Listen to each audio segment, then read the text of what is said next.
Good evening and welcome to this Prior Lake City Council meeting of Monday, February 27th, 2023. If you would please join me in the Pledge of Allegiance. I pledge allegiance to the flag of the United States of America and to the republic for which it stands, one nation, under God, indivisible, with liberty and justice for all. Well, good evening and welcome. The first item on our agenda this evening is the public forum, and the public forum is that opportunity for anyone that would like to come before the City Council to be heard, and we do have Mr. Dean Swanson signed up to be heard this evening. So, Mr. Swanson, we invite you over to the side podium, and if you would, again for the record, restate your name and address and make sure the green light is on in the base of the microphone. We look forward to your testimony. Will do. Thank you, Mayor. Dean Swanson, 14080 Hidden View Road. I was looking at the agenda and I don't really see any more activity, I suppose, with the Highway 42 reentry house from Scott County.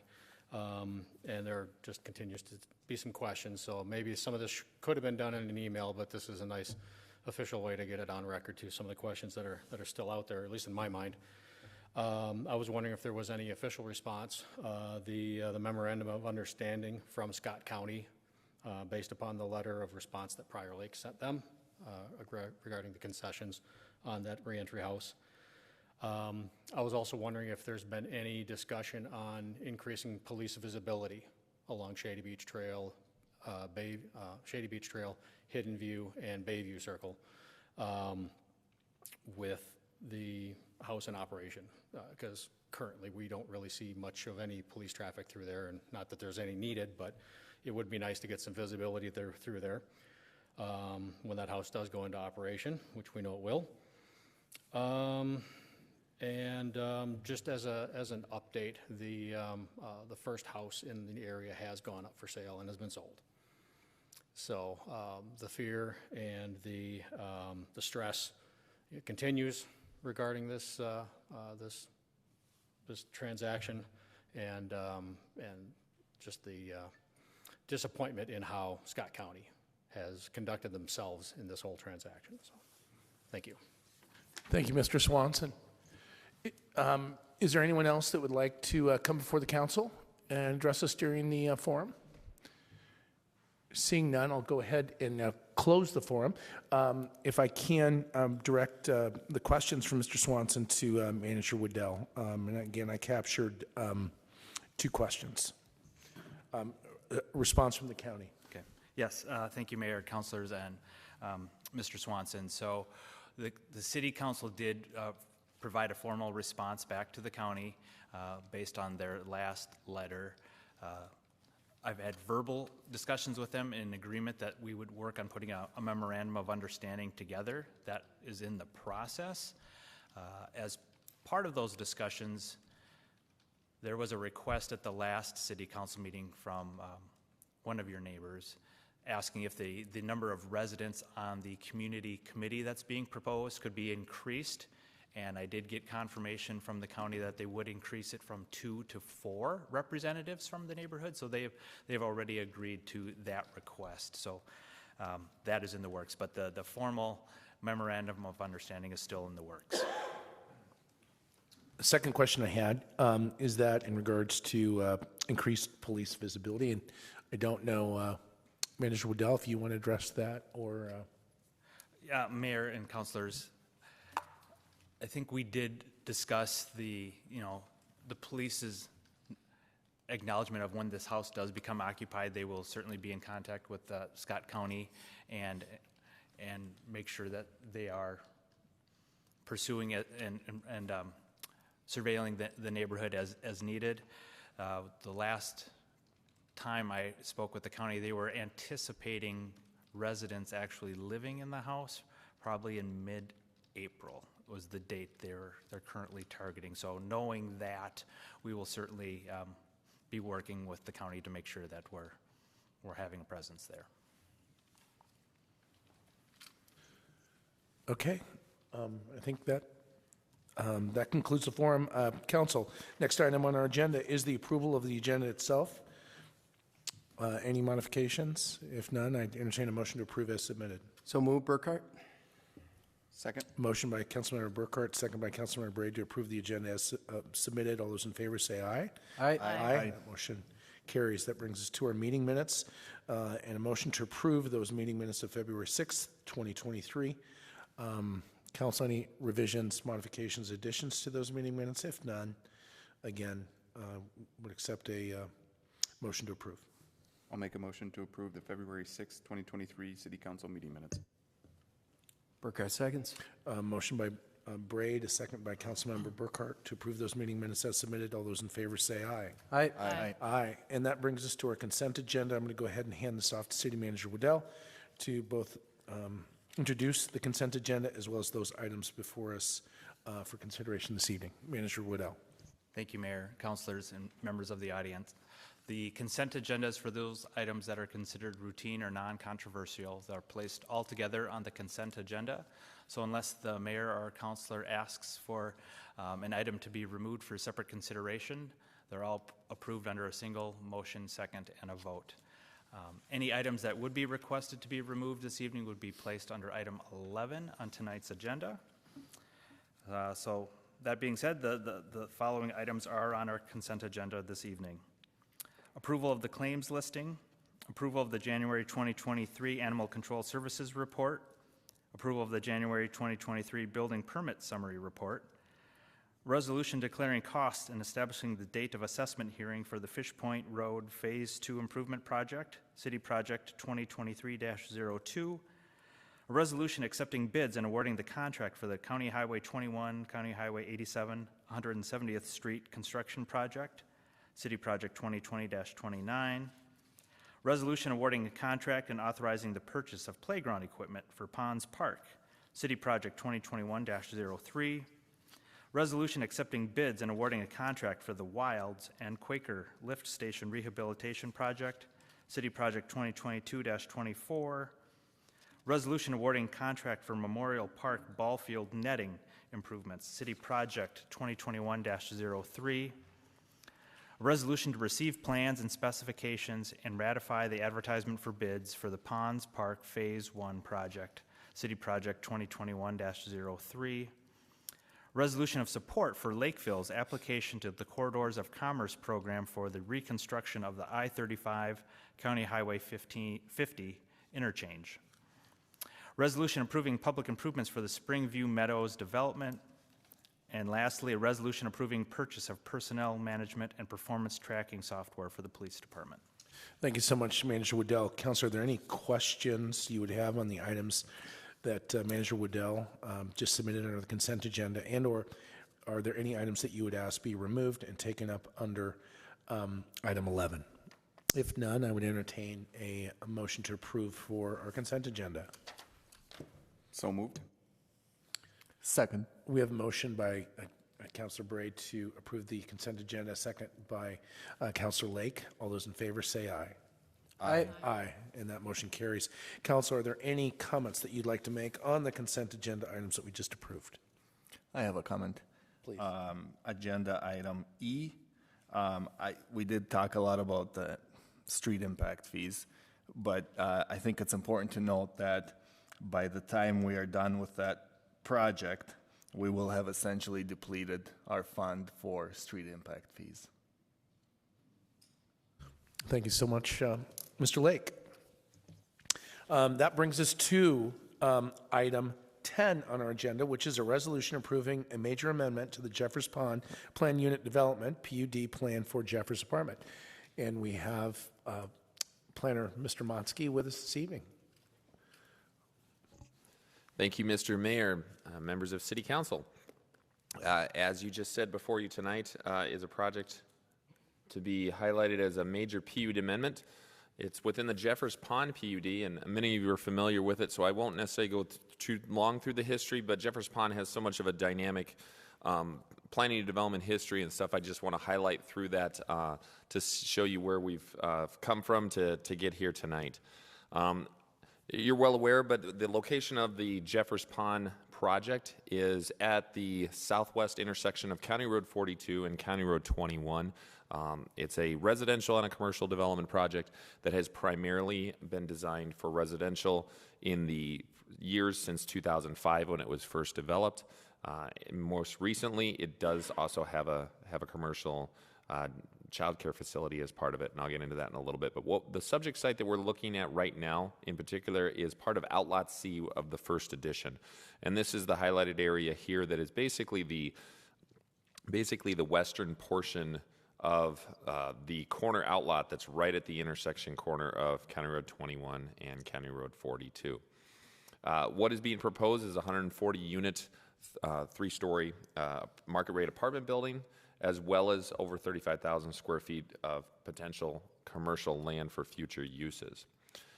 As I said, the Jeffers Pond PUD project was started in 2005, so well over almost a couple decades ago, and a mix of residential densities, commercial uses, both of all density of residential nature between low, medium, high density residential development, Jeffers Pond Elementary School, the park area, the trail system, the fire station number 2, as well as a commercial development that has actually now just recently been completed for construction, and has some other vacant sites within the corner development lot that we're proposing, as well as Outlot B that was before you, not in the more recent years, for a 197-unit apartment building, and you might see that come back for final plat in the near future on that project as well. So just going through phasing, I won't go through every aspect of it, but as it phased through its various developments from 2005, even with the slowdown in the housing recession, Jeffers Pond has seen various aspects of residential. That's the station area where our fire station is located. Another aspects of townhomes in Parkside, the Point, which was single-family residential, and all of these areas were different development phases of the Jeffers Pond phasing. The last one being the Little Explorers Child Care Facility that is the only commercial development that's located in this corner, which was originally known as the Pier, or also known as the Village, was an area that was when Jeffers Pond first started in 2005. So what we're looking at in this unique perspective is the area where you actually see the label of the Village. And as I said, this map wall is turned on its side. North is to the right. County Road 42 here is on the right side, and County Road 21 heading towards downtown is on the south side. So on the next slide, I'm going to turn it to more orient towards Compass North. Now you have Highway 42 on the north side here, and 21 here, and this was the 2015 land use plan that was approved by the City Council that designated somewhat of the remaining undeveloped phases of Jeffers Pond, and mainly the high density and commercial development phases. And what's key here is I wanted to key in on the two aspects of a minimum of 318 residential housing units and a minimum of what was 87,000 square feet of commercial that the City Council wanted to desire at this location, upwards of possible 270,000 feet, but a minimum of 87,000 feet. So Little Explorers was just over 16,000 square foot. So under that plan, we still needed an additional 70,000 square feet of commercial.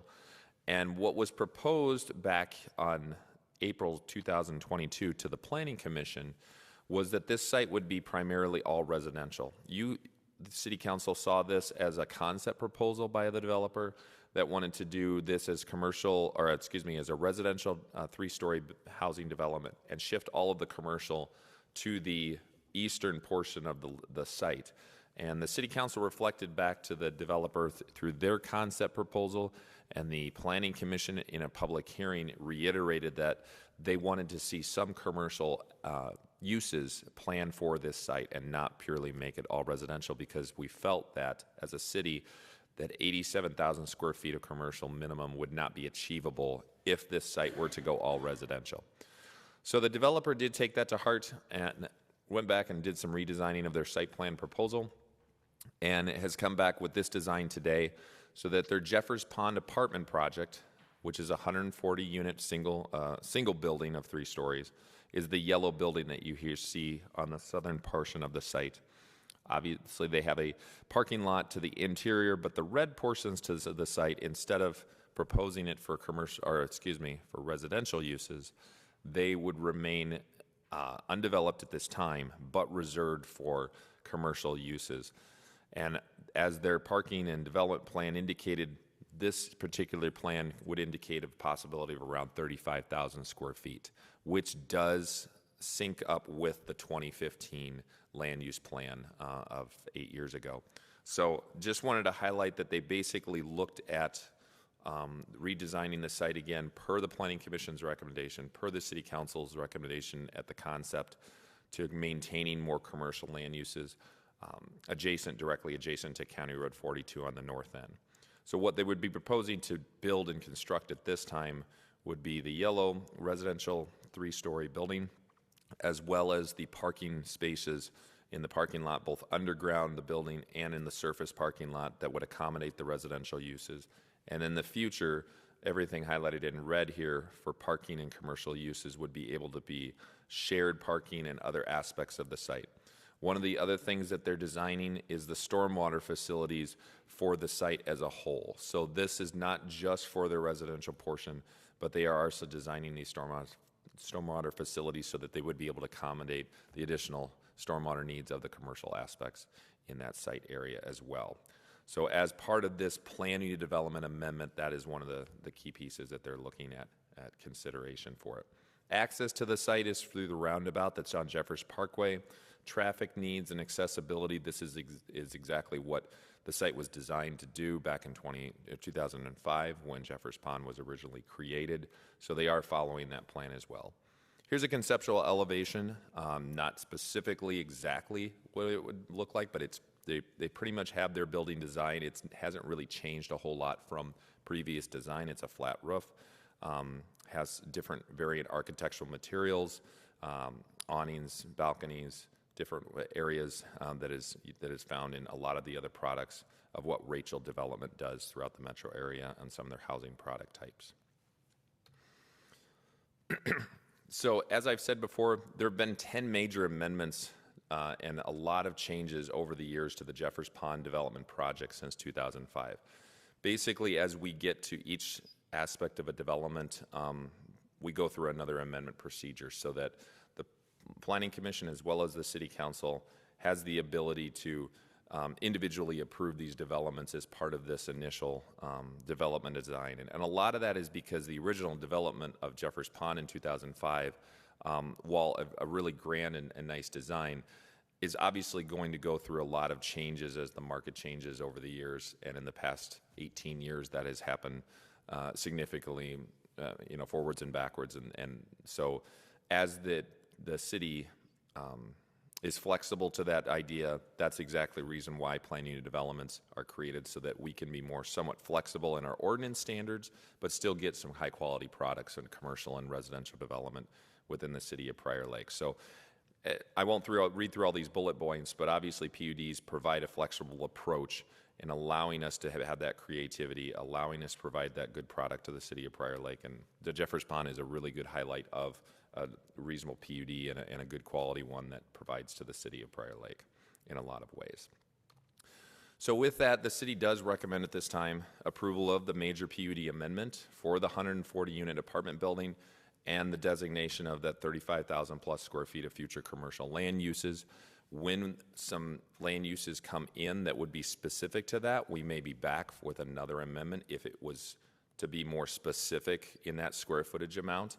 But if it will fit within the parameters up to 35,000 square feet, they could move right into that commercial aspects of it at the desire of the city with their project. So the applicant still will need to go through final plat approval for this project, so the city council would see that in the coming months for the platting of the property, but that would not necessarily be a large plan discussion item as it would involve mainly just final plat and development agreement. So I'll take any questions you might have at this time. Kelly Johnson is here representing the developer. Kelly's been with the project of Jeffers Pond since the beginning of 2005, so if you have any historical questions, I'm sure she'd love to answer them. Thank you. Thank you so much, Mr. Motzke. Council, any questions for Mr. Motzke? Councilor Braid. No, I basically just have a comment. This amendment has been a work in progress for quite some time. I remember starting to follow it when the EDA weighed in on it to be sure that our much-needed commercial space was saved and reserved for just that commercial. So the city can continue to diversify our tax base and also serve our residents through retail and commercial in the main arterial road. So I'd like to say thank you to Director McCabe, Planner Motzke, the Planning Commission, the EDA, for ensuring that these changes happen, and also thank you to the developer for your investment in Prior Lake and for listening to the community to make the necessary changes to move forward. So I'll be in support of this tonight. Any additional comments? I'd just like to follow Councilmember Braid's, indeed, the developer. I know this is one that we, the council, were pretty clear on, and we drew a pretty solid line to, as Councilor Braid said, to ensure that the commercial growth did occur. But I would like to thank the developer for, again, the investment, but also seeing this through in the vision for the city. So I too will be supportive, but Mr. Monsky, Mr. McCabe, please do share our appreciation to the developer for the work that they've put into this project. Council, I would entertain a motion. I'll make a motion to adopt ordinance 123, approving a major amendment to the Jeffers Pond Plan Unit Development Plan. Burkhart seconds. We have a motion and a second. All those in favor say aye. Aye. And that motion carries. That brings us to our council member liaison updates. Mr. Lake, if you would please lead us off. On February 10th, I attended the Scale General Meeting and also the Rhino Bar soft opening. On February 16th, I attended my Community Engagement Committee meeting. On February 17th, I had the agenda review. And on February 18th, I had a blast participating in the Polar Plunge. And on February 24th and 25th, I participated in Elected Leaders Institute Foundation program by the League of Minnesota Cities. Thank you, Mr. Lake. Councilmember Churchill. Sorry. On the 10th, I attended the Scale General Meeting. On February 16th, I had my LLE Steering Committee meeting.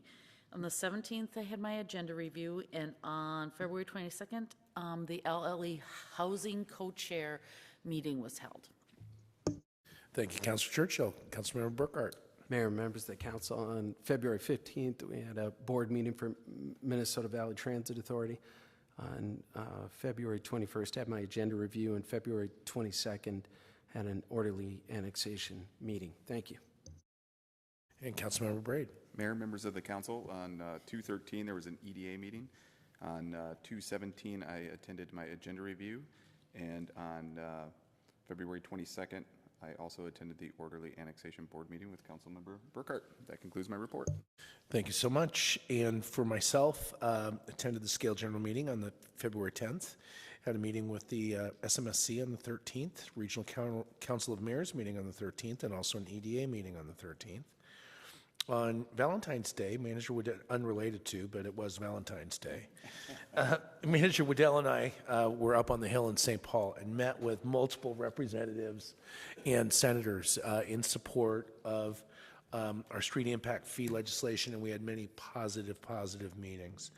On the 17th of February, Manager Waddell and I also met with legislators with our MLC meeting on the East in Egan, and then again on 2/24 met with our MLC sister cities with our legislators to the west. And that concludes my liaison update. Manager Waddell, anything you'd like to add? Thank you, Mayor and councilors. The only thing I would add is just to add on to what I mentioned during the public forum. So regarding the Scott County Reentry House, they are sending out their mailings this week to all the homes within a 1,500-foot radius of that home, asking for volunteers to be on that community committee.